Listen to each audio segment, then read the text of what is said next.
మాంగళ్య జ్యువెల్స్ వారి కొత్త బ్రాండ్ పూర్వి లైట్ వెయిట్ లో హెవీ డిజైన్ ఈ నవంబర్ 1 కుకట్పల్లిలో గ్రాండ్ ఓపెనింగ్ వివరాలకు సంప్రదించండి.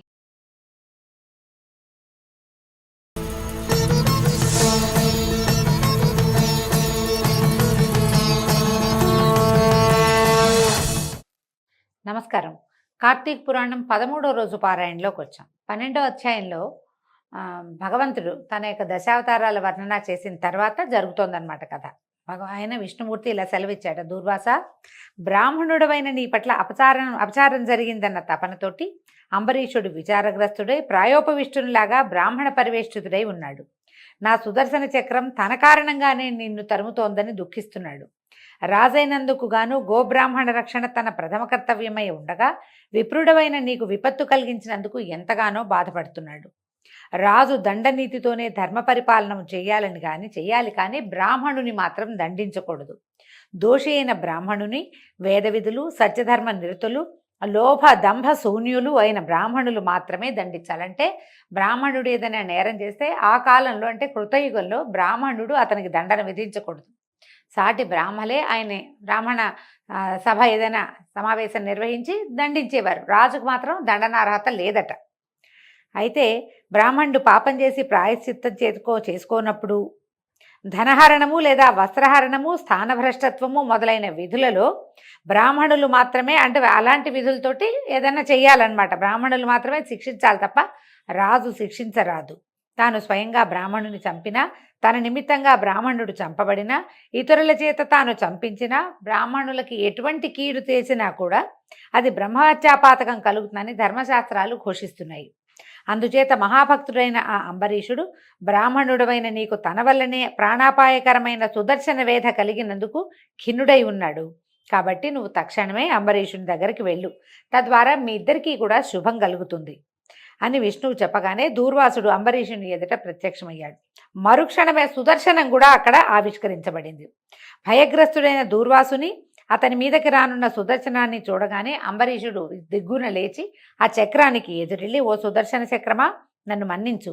భయభ్రాంతుడైన వారిని, అందున బ్రాహ్మణుని ఇలా హింసించడం న్యాయం కాదు అంటూ ధనుర్ధారి అయి, ఓ విష్ణు చక్రమా, ఈ బ్రాహ్మణ వధ నీకు తగదు.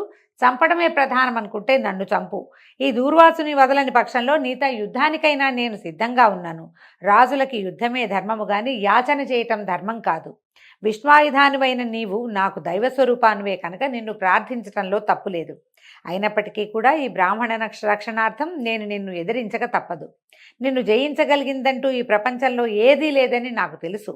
అయినా నా బలపరాక్రమాలను కూడా ఒకసారి రుచి చూడు. మరి కొన్నాళ్ల పాటు ఆ శ్రీహరి హస్తాలలో బతికి ఉండదలుచుకుంటే శరణాగతుడైన ఆ దూర్వాసుని వదిలిపెట్టి వెళ్ళిపో. లేదంటే నిన్ను ఖచ్చితంగా నేల కూలుస్తానని క్షాత్రధర్మ పాలన కోసం తనకి దూర్వాసునికి మధ్య ధనుర్ధారి అయి నిలబడిన అంబరీషుని ప్రేమగా ఆప్యాయంగా చూసి అతని ధర్మ నిర్వహణని మరింత పరీక్షించడం కోసం సుదర్శనుడు ఇట్లా పలికాడు. అంబరీష, నాతో యుద్ధం అంటే సంబరం అనుకుంటున్నావా?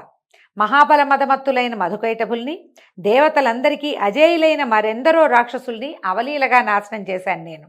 ఎవరికి కోపం వస్తే ఆ ముఖాన్ని తేరి చూడటానికైనా సమస్త ప్రపంచము కంపించిపోతుందో అటువంటి బ్రహ్మరుద్ర తేజోమూర్తి అయిన ఈ దూర్వాసుడిప్పుడిలా దిక్కులేక దీనుడై అవస్థపడుతున్నాడంటే అది నా ప్రతాపమేనని నువ్వు మర్చిపోకు. ఉభయ తేజస్సంపన్నుడై దూర్వాసుడే నాకు భయపడుతుండగా కేవలము క్షత్రియాహంకారకారకమైన ఏకైక శివతేజోమూర్తివి నువ్వు నన్నేం చేయగలవు? క్షేమం కోరుకునేవాడు బలవంతుడితో సంధి చేసుకోవాలే గాని ఇలా యుద్ధానికి దిగి నాశనం కాకూడదు. విష్ణుభక్తుడివి కాబట్టి ఇంతవరకు నిన్ను సహించాను. లేనిపోని బీరాలకు పోయి వృధాగా ప్రాణాలని పోగొట్టుకోకు అని మాట్లాడాడు సుదర్శనుడు. ఎప్పుడైతే సుదర్శన చక్రం నుంచి ఈ మాటలు వచ్చినాయో అంబరీషుడు కళ్ళు ఎరిపెక్కిపోయాయిట క్షాత్రతేజంతో. ఏమిటి సుదర్శన, ఎక్కువ మాట్లాడుతున్నావు? నా దైవమైన హరి ఆయుధానివని ఇంతవరకు ఊరుకున్నాను కానీ లేకపోతే నా బాణాలతో నిన్నెప్పుడో 100 ముక్కలు చేసేవాడిని.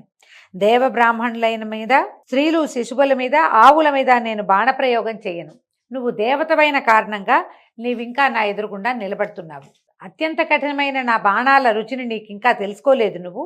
నీకు నిజంగానే పౌరుష ప్రతాపాలుంటే నీ దివ్యత్వాన్ని దిగవిడిచి క్షాత్రధర్మయుతంగా పురుషరూపుడివై యుద్ధం చేయి అంటూ ఆ సుదర్శనం యొక్క పాదాల మీదకి ఏకకాలంలో 20 బాణాలు వేశాడట అంబరీషుడు.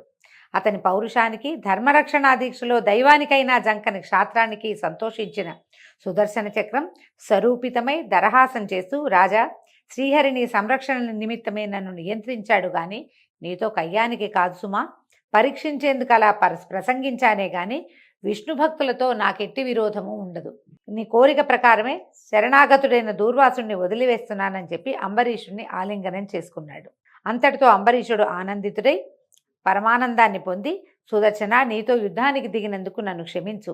భక్తులను పాలించడంలోనూ రాక్షసులను సంహరించడంలోనూ విష్ణుతుల్య ప్రకాశమానము ప్రాణప్రయాణ కష్టహరణశీలము అయినటువంటి నీ ఉత్కృష్టతకి ఇదే నా నమస్కారాలు. ఎంత గొప్ప పదాలు వాడుతున్నాడు చూడండి.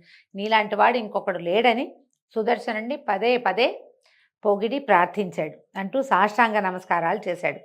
సంతసించిన సుదర్శనుడు అంబరీషుణ్ణి లేవనెత్తి దీవించి అభినందించి అదృశ్యుడయ్యాడు. కలియుగ కార్తీకంలో ఈ అధ్యాయాన్ని ఒక్కసారైనా చదివినా విన్నా అనేక భోగాల్ని అనుభవించి అంత్యాన ఉత్తమ గతులు పొందుతారని జనక రాజర్షికి వశిష్ఠ మహర్షి తెలియజేస్తున్నారు.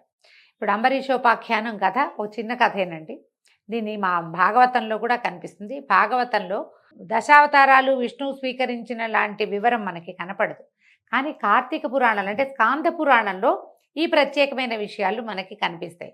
ఈ దూర్వాసుడి శాపం వల్లే విష్ణుమూర్తి దశావతారాలు ఎత్తాడనంటే అంబరీషుడు కోసం, భక్తుల కోసం భగవంతుడు ఎంతకైనా దిగి ప్రవర్తించగలడని నిరూపించడానికే కార్తీక పురాణంలో ఇట్లా చెప్పబడిందండి. దీంతో ఈరోజు పారాయణ పూర్తయింది. మళ్ళీ రేపు ఉదయం 14వ రోజు పారాయణలో కలుసుకుందాం. నమస్కారం.